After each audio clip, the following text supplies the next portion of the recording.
Hello, everyone. Diana Rankin here. How is everyone today?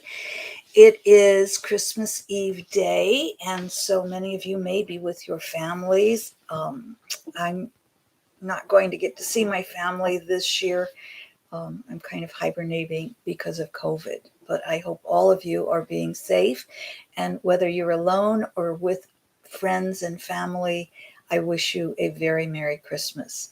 And we just had winter solstice, so happy winter solstice as well. And next before next week for the video, it will be a new year. So happy new year, everyone.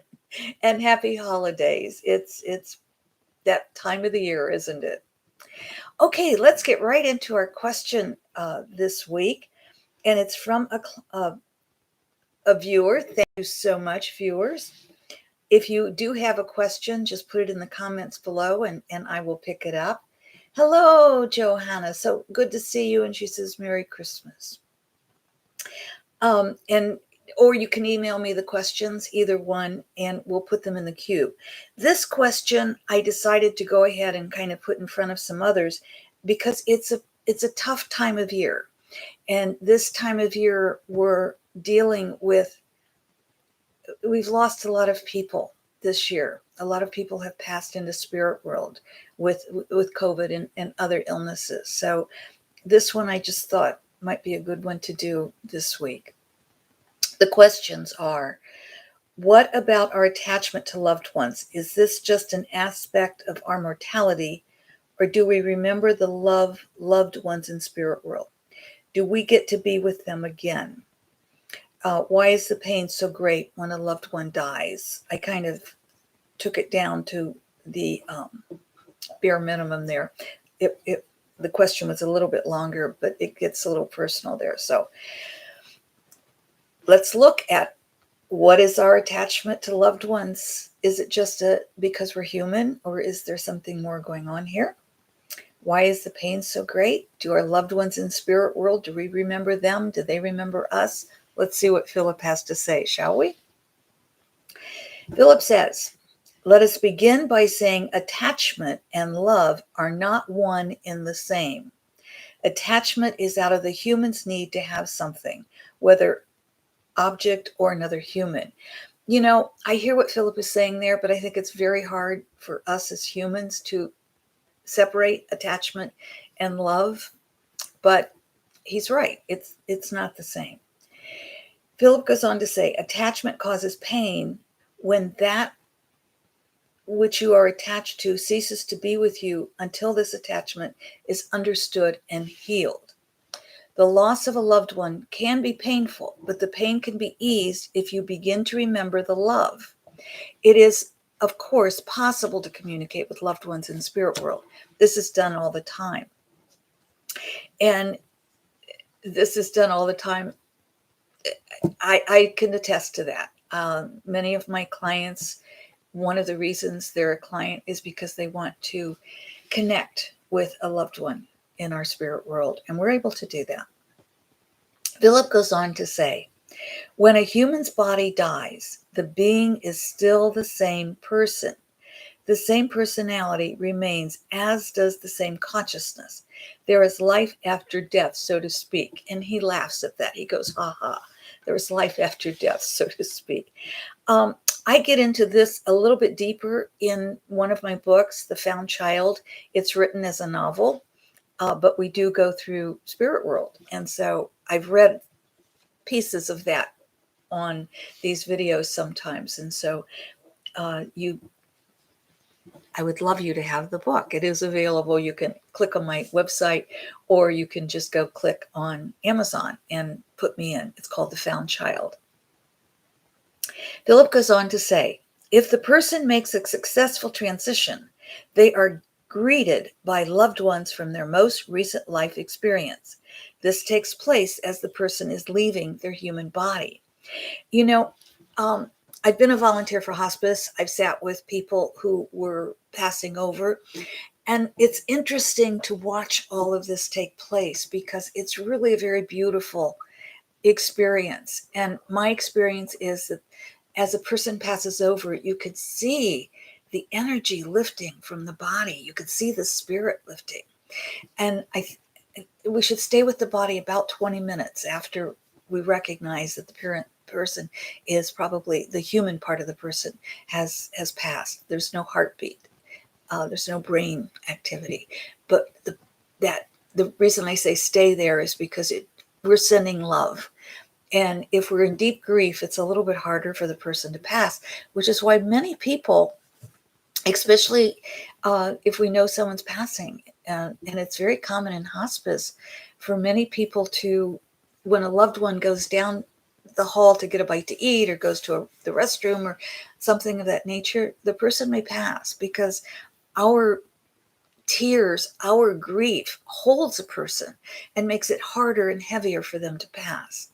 And so what we want to do is just be full of that love and send that person on their journey. That's the kindest thing we can do. And it really is a beautiful passing if they're successful. And Phillip goes on to say, if a person makes a successful transition, they are greeted by loved ones from their most recent life experience. This takes place as the person is leaving their human body. If the transition is not successful, the person will linger between worlds until they are released. Those who do not have a successful transition are those who, for example, may have died quickly and unexpectedly, such as a serious accident, a vehicle accident. They may need time to adjust, and I have seen this also. Another reason a transition may not be immediate is caused by a loved one in the third dimension holding the transitioning one on Earth. This leaves the one who is transitioning in limbo until a resolution is reached. The resolution will be for the one on Earth to ease their grief and release their loved one, or for the one who is transitioning to decide to go ahead, even though it will cause pain to the one left behind. In The Found Child, I talk about why is it that some of us pass very quickly and others take a long time to pass? And it's often we're taking that long time because we're not only adjusting, but we're giving our loved ones a chance to adjust to our not being there. So the best thing we can do for someone who needs to pass on into spirit world is to release them and not let our grief hold them here out of their love for us. That's attachment. That's not love, right? Yeah, we got that, Philip. Philip goes on to say, if someone is fearful of death, they too may linger between worlds. There are prayers and rituals to help those who are caught between worlds to continue on their journey, so we won't linger here. He's said that's two things he's saying there, that we're in his talking to us and his giving us information. We're not going to linger on those who are between worlds, but he's also talking about we can pray them and do rituals if we know how to, and just prayers are also helpful, sending love and releasing. So we don't want people to linger. We want our loved ones to make successful transitions. Once the transition is complete, the person is taught how to communicate with those left on Earth. This is a learning process for all, the ones in spirit world and those in Earth's dimension. To think you would not be with the loved one again is to totally disregard your love, both that of the other and yours. Loving another without attachment is a bond that is never broken. You are of the same soul family and may even be bonded.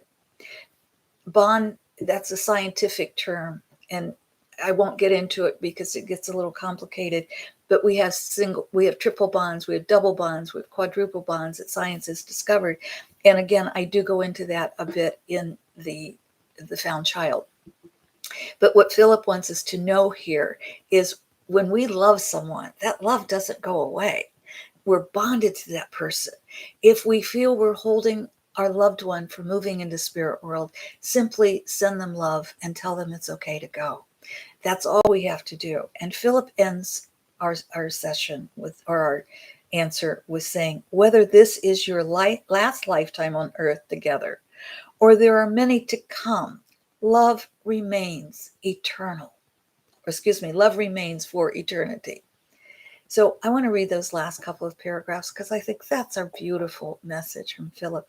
And he can be harsh, but he always gives us love at the end, doesn't he? To think you would not be with a loved one again is to totally disregard your love, both that of the other and yours. Loving another without attachment is a bond that is never broken. You are one of the same soul family and may even be bonded. Whether this is your last lifetime on earth together or there are many to come, love remains for eternity. Love doesn't go away. Attachment does, but love doesn't. Well, hello, Annika. Merry Christmas, and Merry Christmas to all. And Juliet says, hello, Merry Christmas to you and all who are watching. Thank you, Johanna and Annika and Juliet. We're so glad you could be with us today. I want to give you another quick story. I was in Scotland, and while in Scotland, I saw a child.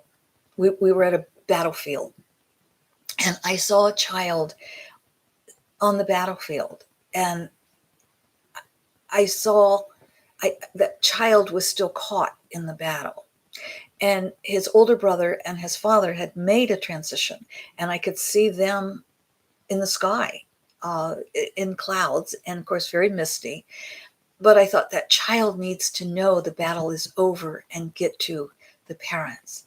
And so I simply started talking to the child and telling him that it was time for him to move on and to move into the light with his father and older brother. And at the same time, I asked the father and the older brother to give him a shaft of light to beam up, so to speak. And the child did. And there were others around helping me with this as I said the prayers and just talked to the three, the father and the older brother and the child. And to suddenly see that child in the clouds with his older brother and his father. This child had been there. I mean, this was a battlefield from ancient times. In spirit world, there's no time. However, that child needed to go forward, and he was able to do that. In some of my workshops, when we're doing processes or reading for those in spirit world, we'll occasionally see someone caught in this world, and we've been able to release them to spirit world. So the easiest way to do that is just pray and let them know the light is there, and it's time to go toward the light, that light of love. So speaking of love, my friends, thank you all for being with me today. I'm so grateful for those of you who are able to come live. I'm so grateful for those of you. Give me the thumbs up, please. Tell your friends. Let's spread the word and help people heal. I love you. Thank you for the love you send to me. And thank you for the love you receive from me. We're sending it to all the world. I love you. And Debbie comes on and says, Merry Christmas, and Merry Christmas to all of you. I will be doing the January predictions coming up this week and the week between Christmas and New Year's. And I don't know if I'm going to do a yearly one yet. I'm still thinking about that, but I'll definitely get the January one started. All right. Thank you all. Merry Christmas. Happy New Year. Happy holidays.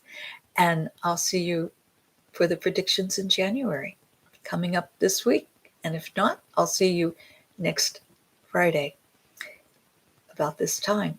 Be sure and get your questions to me below in the comments or email them to me. My email address is below. It's on the website. All right. Thank you all. Love you. Love you. Thank you. Bye.